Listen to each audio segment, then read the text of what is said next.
कोटली आज़ाद कश्मीर में सरकारी स्कूलों में दाखिला मुहिम के सिलसिले में रैली निकाली गई, जिसमें तमाम सरकारी स्कूलों के असातिज़ा कराम और बच्चों ने शिरकत की। रैली का मकसद वालिदैन में इस बात का शऊर पैदा करना था कि वो सरकारी इदारों पर एतमाद करें। मज़ीद तफसीलात नदीम चौधरी से जानते हैं। जी नदीम।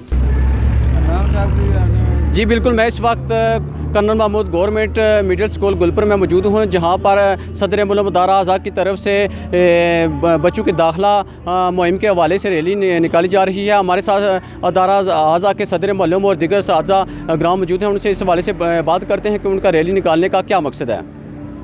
बिस्मिल्लाहिर्रहमानिर्रहीम। हमारी आज की जो ये दाखिला मुहिम वाक़ है, दरअसल ये उन बच्चों के लिए कि जो बच्चे तालीमी दराजात के अंदर नहीं आते हैं। एक तो उनके लिए है कि अवाम को हम आगाह कर रहे हैं कि अपने बच्चों को जो है वो तालीमी दराजात के अंदर दाखिल करवाएं। और दूसरा हमारा सबसे बड़ा मकसद ये है कि गवर्नमेंट ने सरकारी दराजात इतने बड़े बड़े दराजात बनाए हुए हैं, तो आवाम से ये रिक्वेस्ट है कि अपने बच्चों को प्राइवेट इदारों में जाके इतनी भारी फ़ीसें देने की बजाय आप अपने बच्चों को जो है वो सरकारी दराजात के अंदर दाखिल करवाएं। सरकारी दराजात के अंदर हमारे पास क्वालिफाइड NTS पास जो है वो सादा मौजूद है, हमारे पास कशादा माहौल है, खेल का मैदान है। तो मैं आवाम से फिर रिक्वेस्ट करता हूँ कि अपने बच्चों को जो है वो हम पे एतमाद करके एक मरतबा जो है आप सरकारी दराजात के अंदर दाखिल करवाएँ।